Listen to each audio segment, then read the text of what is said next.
வரக்கூடிய தேர்தல் என்பது நாம் இந்த நாட்டை, இந்த ஜனநாயகத்தை, நம்முடைய மூதாதையர்கள், இந்த நாட்டின் தலைவர்கள் இந்த நாட்டை எப்படி காண வேண்டும் என்று கனவு கண்டார்களோ அந்த கனவை நாம் மீட்டெடுக்கக்கூடிய தேர்தல் என்பதை நாம் புரிந்து கொண்டு இந்த தேர்தலிலே வாக்களிக்க வேண்டும். ஏனென்றால் பிஜேபிக்கு ஜனநாயகத்தில் நம்பிக்கை கிடையாது. திரு ராகுல் காந்தி அவர்கள் பாராளுமன்றத்திலே தொடர்ந்து அவர்களை எதிர்த்து கேள்வி கேட்டுக் கொண்டிருந்தார்.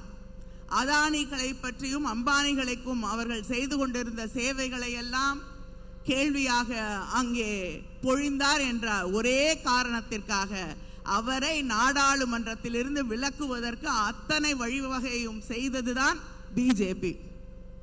எதிர்கட்சியிலே இருக்கக்கூடிய தலைவர்களை எல்லாம் சிறைக்கு அனுப்ப வேண்டும், கேள்வி கேட்கக்கூடிய அத்தனை பேரையும் மௌனமாக்க எதை செய்ய வேண்டும் என்றாலும் செய்ய தயாராக இருக்கக்கூடிய ஒரு இயக்கம்தான் பிஜேபி.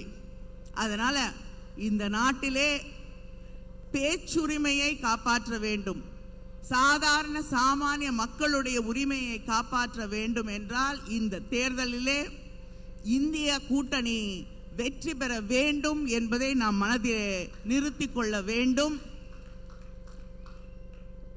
நிறைய பேர் விமர்சனம் செய்து கொண்டிருக்கிறார்கள். காங்கிரசும் திராவிட முன்னேற்ற கழகமும் தொடர்ந்து இணைந்தே இருப்பது அவர்களுக்கு ஏற்றுக்கொள்ள முடியாததாக, பார்ப்பதற்கே கொஞ்சம் மனதுக்கு வருத்தம் தரக்கூடிய ஒன்றாக கூட இருக்கிறது.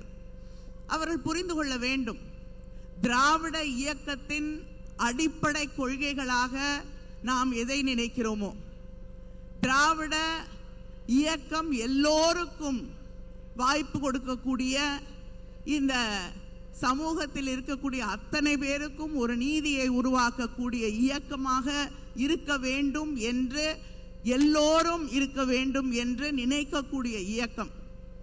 அந்த இயக்கத்தின் அடிப்படை கொள்கைகளை இன்று நாம் காங்கிரசுடைய தேர்தல் அறிக்கையிலே துல்லியமாக தெள்ள தெளிவாக பார்க்க முடிகிறது.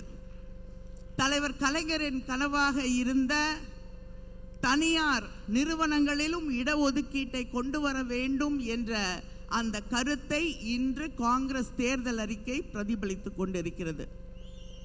தொடர்ந்து இங்கே இருக்கக்கூடிய மக்களுடைய கணக்கெடுப்பை மட்டுமில்லை, ஜாதிவாரி கணக்கெடுப்பு எடுக்கப்பட வேண்டும் என்று நம்முடைய முதலமைச்சர் அவர்கள் தொடர்ந்து சொல்லிக் கொண்டிருக்கிறார்கள். இன்று காங்கிரஸ் தேர்தல் அறிக்கையிலே அதுவும் ஒரு வாக்குறுதியாக வெளிவந்திருக்கிறது. அதனால இரண்டு பேரும் இணைந்து செய்யக்கூடிய பயணம் இது. அண்ணன் தளபதி அவர்கள் காணக்கூடிய கனவுகள், இந்த நாட்டை அவர் எப்படி பார்க்க விரும்புகிறார், தமிழ்நாட்டில் இருக்கக்கூடிய திராவிட மாடலின் தொடர்ச்சியாக இந்த நாட்டின் அரசமைப்பு இருக்க வேண்டும் என்ற நம்முடைய கனவுகளை எல்லாம் நிறைவேற்றக்கூடிய ஒரு தலைவர் நம்முடைய ராகுல் காந்தி அவர்கள். அவரை வருக வருக வருக என்று வரவேற்கிறேன். நன்றி, வணக்கம்.